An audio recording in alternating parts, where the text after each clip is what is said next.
এবার দেখাবো এন্টালি এলাকায় 56 নম্বর ওয়ার্ডে কনভেন্ট লেনের মতিঝিলে ডাম্পিং গ্রাউন্ড দখল 40 কাঠা জমি।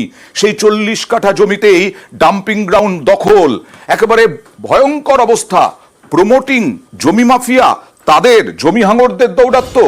কথা বলবো, প্রথমে স্থানীয়দের বক্তব্য দেখাবো। এখান থেকে পাস করতাম আমরা, কেউ মানে ভালোভাবে সুস্থভাবে এখান থেকে যেতে পারতাম না, আমাদেরকে না চেপে আমাদের এখান থেকে যেতে হতো। চারিদিকে দুর্গন্ধযুক্ত ময়লা আবর্জনা যে যেরাম পেরেছে ফেলে গেছে। পেছনেই দেখছেন যে একটা পার্ক তৈরি হচ্ছে, সেটা আমাদের 56 নম্বর ওয়ার্ডের পৌরপিতা শ্রী স্বপন সমাদ্দার মহাশয়ের উদ্যোগেই হচ্ছে জিনিসটা। তো তার মধ্যে এই যে জায়গাটা একটু কিরম একটা বাজির একটা জিনিস দেখায় না, যে এখান থেকে কোনো বাচ্চারা যেতে পারে না, খেলাধুলা করতে পারে না, কেন না চারিদিকে একদম ময়লা স্তূপাকার হয়ে রয়েছে। এখানে তো বুঝলাম যে ময়লা স্তূপাকার রয়েছে। আমি ভেঙ্কটেশ্বর সঙ্গে কথা বলবো। এই জায়গাটা ডাম্পিং গ্রাউন্ড, সেটা কারা দখল করছে, কাদের বিরুদ্ধে অভিযোগ, কেন দখল করছে, কি উদ্দেশ্য, কি জানা যাচ্ছে?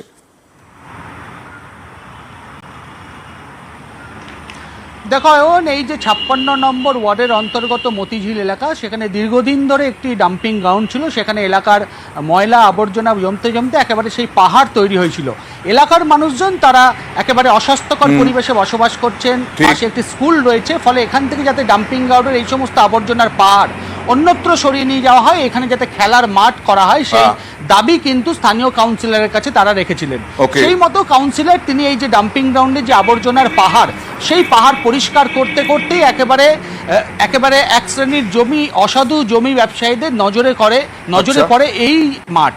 অর্থাৎ স্থানীয়দের যেটা অভিযোগ, যে রাতের অন্ধকারে জমি মাপা হচ্ছে এবং সেখানে বেআইনিভাবে বহুতল গড়ে তোলা হবে, সেই আশঙ্কা তারা করছিলেন। এবং সেই জায়গাতে দাঁড়িয়ে কাউন্সিলর আমরা দেখেছি তিনি নিজে একেবারে এই ধরনের জমি হাঙরদের হাত থেকে মাঠকে বাঁচাতে তিনি ময়দানে নেমেছেন এবং এলাকার মানুষজন একেবারে গণস্বাক্ষর করছেন। মানে এই যে নাগরিক বৃন্দ, আজকে আমরা দেখছি নাগরিক বৃন্দ একেবারে মেরাব বেঁধে তারা গণ অবস্থান করছেন। এবং ভেঙ্কটেশ্বর, এই যে তারা কি চিহ্নিত করতে পেরেছেন কাউন্সিলর থেকে আরম্ভ করে কারা কারা এই ধরনের কাজ করছে, বেআইনি কাজ করছে, সরকারি জমি দখলের চেষ্টা করছে?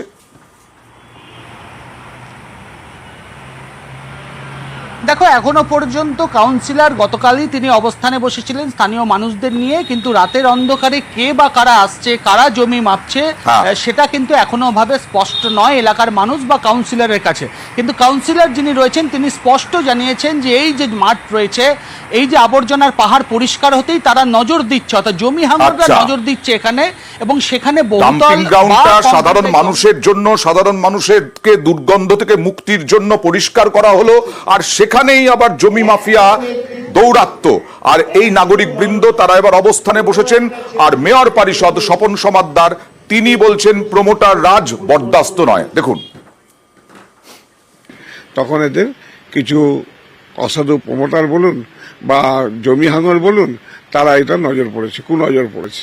ফলে আমাদের দায়িত্ব একজন জনপ্রতিনিধি হিসাবে যে এই অঞ্চলে মানুষদের, এই অঞ্চলের শিশুদের ভবিষ্যতের কথা মাথায় রেখে এই জমিটা যাতে, যদি অরিজিনাল কাগজপত্র থাকে, সরকারের কাছে অনুরোধ থাকবে যেটা আপনি অধিগ্রহণ করুন, জনস্বার্থে কাজে লাগান। এটা গ্রিনারিজ হতে পারে, শিশুদের উদ্যান হতে পারে, প্রাতঃ ভ্রমণ, সান্ধ্যকালীন ভ্রমণ বয়স্ক লোকরা করতে পারে, কিন্তু কংক্রিটের জঙ্গল এটা হতে দেওয়া যাবে না। এই মাঠটার একটা ঐতিহ্য আছে, এটা বড়ুয়া মাঠ বলে খ্যাত। তা আমরা সেই বড়ুয়া মাঠই আমরা রাখতে চাই, কিন্তু মানুষের স্বার্থে হোক, কোনো দুষ্টচক্র বা কোনো ব্যক্তিগত মানুষের স্বার্থে নয়।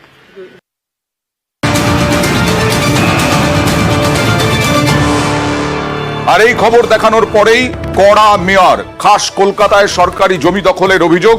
মেয়র ফিরহাদ হাকিম বললেন যে ব্যক্তি স্বার্থে কোনো জমি দখল করা যাবে না, খতিয়ে দেখে দ্রুত ব্যবস্থার আশ্বাস মেয়র ফিরহাদ হাকিমের। কারণ হচ্ছে বিভিন্ন জায়গায় ইললিগাল সরকারি জমি গ্র্যাব করার একটা প্রবণতা বহুদিন ধরে কলকাতায় রয়েছে। এখন আমাদের মুখ্যমন্ত্রী মমতা বন্দ্যোপাধ্যায় বলেছেন যে সরকারি জমিতে যে দখলদারি সেটা হটাতে হবে, এবং সেই অংশ হিসেবে এটাও আমাদের কর্তব্য যে খেলার মাঠ, সরকারি জমি, মানুষের উপকারে যে জায়গাটা লাগে সেগুলোকে যাতে বেঁচে থাকে, কোনো একজন মানুষের সেলফ ইন্টারেস্টে যেন সেই জায়গাটাকে হাতছাড়া না হয়ে যায়, এটা দেখা আমাদের দায়িত্ব। এবার চলে যাব হাওড়ায়। হাওড়ার উনসানিতে নিকাশি নালার ওপরে পাঁচিল তৈরি হয়ে গেছে, আর তারপরে দেখুন কি জল যন্ত্রণা। একেবারে পচা জল, দুর্গন্ধ জল, সেই জল পার করেই যাতায়াত করতে হচ্ছে। স্থানীয়রা কি বলছেন আগে দেখি, তাদেরকেই তো গুরুত্ব দিতে হবে প্রথম। 18 সালে আমাদের রাস্তা হয়েছিল, রাস্তা হওয়ার সঙ্গে সঙ্গে ড্রেনও হয়েছিল, হ্যাঁ, কিন্তু ড্রেনের মুখটাকে আটকে দিয়েছে। তখন আমরা বুঝতে পারিনি যে জলটা কোথা দিয়ে যাবে। তারপরে কি করেছে, ড্রেনের মুখটা জল যেই বৃষ্টি হয়ে শুরু হয়েছে তখনই জল জমতে শুরু হয়েছে। পুলিশ কিছুই বলছে না আমাদের, পুলিশ বরং আমাদের আরো থ্রেট দিচ্ছে, বলেছে আপনারা খুলবেন না, যে খুলবে তাকেই তুলে আনবো। ড্রেনটার মুখটা একজন উত্তম আদক বলে উনি সবাইকে হ্যারাসমেন্ট করছেন এমনভাবে, কেউ বাইরে তো বেরোতে পারে না। এইবার আমরা যেটা চাইছি এখন ড্রেনটার নিকাশি ব্যবস্থা হোক। এই ড্রেনটার মুখ খুলতে এলেই কখনো লাঠি নিয়ে, কখনো পুলিশ নিয়ে, পুলিশ সবসময় ওনাকেই সহযোগিতা করছেন। থানার বড়বাবু থ্রেট দিয়েছেন যে ওই ড্রেনটার মুখ যে খুলতে যাবে তাকে তুলে নিয়ে আসবো। থানার বড়বাবু থ্রেট দিচ্ছেন, যিনি ওই ড্রেনের মুখ খুলতে যাবেন তাকেই তুলে নিয়ে আসবেন উত্তম মাধব। এই ড্রেনটা পরিষ্কার করতে গেলেই তখন তিনি তেড়ে আসেন। উত্তম মাধব কে দেবাশিস? উত্তম মাধব কে সেটা কিন্তু প্রমাণ করে দিচ্ছে পুলিশের ভূমিকা নিয়ে, যে প্রভাবশালী এই ব্যক্তি এবং তার রাজনৈতিক পরিচয় আছে, শাসক দলের সঙ্গে ঘনিষ্ঠতা, সেই কারণেই তার এত বাড়বাড়ন্ত। তবে অবশ্যই এখানকার আরো যারা রয়েছেন শাসক দলের ঘনিষ্ঠ, তারা কিন্তু এই কষ্টে কিন্তু তারা কষ্টে ভুগতে হচ্ছে। প্রতিদিন জমা জল, পচা জলে তাদেরকে যাতায়াত করা, বসবাস করা তাদেরকে করতে হচ্ছে, তারাই কিন্তু আবার প্রতিবাদ করছে। তবে অবশ্যই এই প্রতিবাদ চলছে সেখানে। আর হাওড়া শহরের একটা আইডেন্টিটি, তা হলো জমা জল। প্রত্যেকটি শহরের একটা করে আইডেন্টিটি থাকে, আর হাওড়া শহরের আইডেন্টিটি এখন হচ্ছে জমা জল। যেখানেই জমা জল দেখবে সেখানেই ভাববে এটি হচ্ছে হাওড়া পুরসভার অন্তর্গত অঞ্চল। কিন্তু দেবাশিস, পুরসভা আমি ছেড়ে দিলাম, ওখানে তো বিধায়করাও রয়েছেন, তৃণমূলেরই জনপ্রতিনিধি সব। তারা কি করছেন? তারা এই সমস্যা মেটাতে পারছেন না। উত্তম বাবুর এত দাপট। দেখো, অবশ্যই সেই সমস্যা মেটাতে পারছে না বলেই আজকে কিন্তু সেখানে নিউজ 18কে সেই খবর করতে হচ্ছে। আর 2018-তে হাওড়া পুরসভার তরফ থেকেই সেখানে পাকা রাস্তা, পাকা নর্দমা তৈরি করা হলো। আর সেই নর্দমা এক ব্যক্তি তার নিজের জমির ওপর দিয়ে গেছে, তার বাড়ির সামনে দিয়ে নর্দমা যাবে না বলে সে পাঁচিল দিয়ে তুলে দিল। আর পুরসভা 6 বছর ধরে ধরে দেখলো, বিধায়করা 6 বছর ধরে ধরে করব দেখবো বলেই কাটিয়ে দিল। অবশেষে হাওড়া পুরসভায় কোনো নির্বাচন নেই, কোনো ভোট নেই বিভিন্ন কারণে, এবং কাউন্সিলর নেই, কিন্তু কাউন্সিলররা যথেষ্ট দাপুটে এবং কাউন্সিলরদের সঙ্গে যারা থাকেন তারাও প্রভাবশালী। মুখ্য প্রশাসককেই সবকিছু জবাব দিতে হয়। মুখ্য প্রশাসক বলছেন যে তিনি খতিয়ে দেখবেন। দেখুন, আমরা এনকোয়ারি করে দেখব, যদি সেরকম ঘটনা হয়ে থাকে সে পাঁচিল জারি হোক না কেন সেটা আমরা ভেঙে দেব। কারণ নর্দমা তো পুরসভার হবে, নর্দমা কারোর পার্সোনাল, তো রাস্তার ধারে ড্রেন সেটা কর্পোরেশনেরই হবে, সেটা কারোর ব্যক্তিগত হবে না। অতএব সে পাঁচিল আমরা ভেঙে দেবো, সে জারি হোক না কেন। আমরা এনকোয়ারি করে পাঠাচ্ছি ওই অঞ্চলে, আমাদের টিমকে পাঠাবো।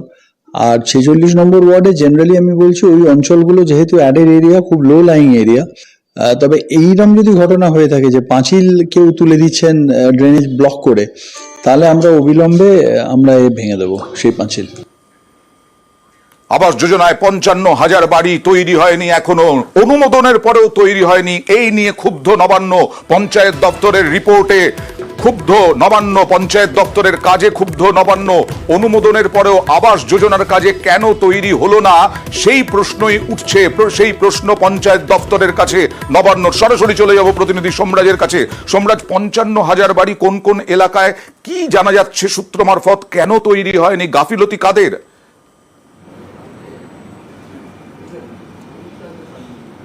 দেখো, মূলত দক্ষিণ 24 পরগনা এই তালিকায় সব থেকে শীর্ষে রয়েছে, তারপর রয়েছে উত্তর 24 পরগনা, মালদা, মুর্শিদাবাদ।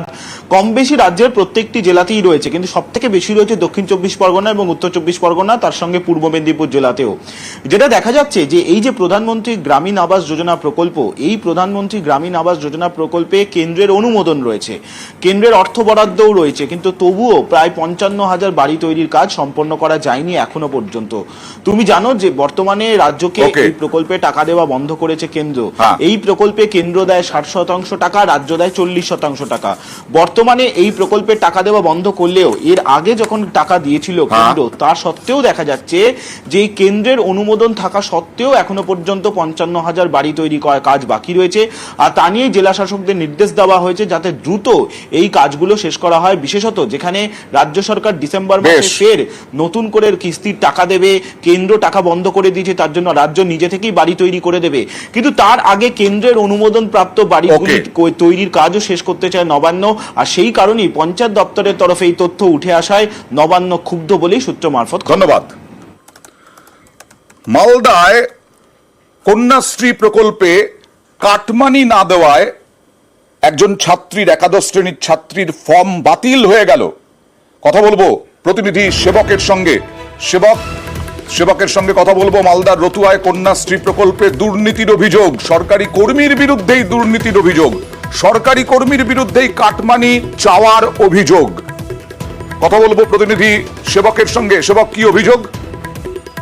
একদমই, দেখো, সুলতান পারভিন নামে এই ছাত্রী, তার পরিবারের যেটা দাবি যে সে যখন K2 অর্থাৎ কন্যাশ্রীর দ্বিতীয় যে ধাপ আছে তার যে আবেদন করেছিল, 18 বছর পেরিয়ে গেলে সাধারণত এইভাবে সরকারি সাহায্য পাওয়া যায়, কিন্তু সে সত্যি বিবাহিত বা অবিবাহিত এটার জন্য কিন্তু পঞ্চায়েত স্তরে একটি ভেরিফিকেশন হয়। অভিযোগ উঠছে পঞ্চায়েতের ভেরিফিকেশনের দায়িত্বে থাকা যিনি কর্মী, পঞ্চায়েত সহায়ক, তিনি কাটমানি দাবি করেন। আর কাটমানি না দেওয়াতেই ফর্মে অবিবাহিত ছাত্রীকে বিবাহিত করে পাঠিয়ে দেওয়া হয়। আর শুধু এই কারণেই তার ফর্ম বাতিল হয়ে গিয়েছে। এই সরকারি কর্মীর বিরুদ্ধে কোনো ব্যবস্থা, কারণ কন্যাশ্রী প্রকল্প হচ্ছে মুখ্যমন্ত্রীর স্বপ্নের প্রকল্প। সেবক, একদমই এই জন্যই ক্ষোভ এবং স্কুল কর্তৃপক্ষও বলছে যে তারা, স্কুল কর্তৃপক্ষ এই ছাত্রী যে অবিবাহিত জানিয়ে পঞ্চায়েতের সঙ্গে যোগাযোগ করেন, যে কর্মীর বিরুদ্ধে অভিযোগ উঠছে টাকা চাওয়ার, তাকে জানানো হয়, নোডাল অফিসারকে জানানো হয়, এরপরেও কাজ হয়নি। শেষ পর্যন্ত ভিডিওর দ্বারস্থ হয়েছে। যার কাছ থেকে কাটমানি নেওয়া, যার কাছ থেকে কন্যাশ্রী একাদশ শ্রেণীর ফর্ম বাতিল হয়ে গেল, তিনি কি বলছেন, সেই ছাত্রী, সেই পড়ুয়া এবং তার বাবা কি বলছেন, দেখুন। কন্যাশ্রী K2 জমা দিই, তারপরে তখন আমার বান্ধবীদের ইনকোয়ারি করা হয়ে গেছিল, আমার হয়নি। তখন পঞ্চায়েতে যেয়ে বললাম শান্তানুরকে, উনি বললো কি কিছু টাকা লাগবে। তো আমরা বলছি কিসের টাকা লাগবে, এটা তো টাকা লাগে না, 1.5 বছর থেকে আমাকে এটা টাকা ঘুরাচ্ছে। বিয়ের রিপোর্ট পাঠিয়েছে এত থেকে পঞ্চায়েত থেকে ব্লকে, বিয়ে হয়নি আমার, এখনো আমি রানিং ছাত্রী আছি। এখন চাইছি যে আমার সার্টিফিকেট তদন্ত করা হোক, যাতে আমি প্রাপ্য যেটা আমি জানি পাই। পশ্চিমদের কাছে আসছে তো কেছে না এটা বিয়ে হয়ে গেছে, বিয়ের রিপোর্ট দিয়ে পাঠাইছে, বিয়ে হতে নাই, ওইটা তদন্ত করতে পারে। এখন চাচ্ছি বলতে কি যে আমার যেটা কন্যাশ্রী যেটা আমার আবদার, সেটা যেন আমাকে ফিরিয়ে দেয়। আরেকবার চলে যাব ছোট্ট করে সেবকের কাছে। সেবক, এই সরকারি কর্মীর বিরুদ্ধে কোনো ব্যবস্থা?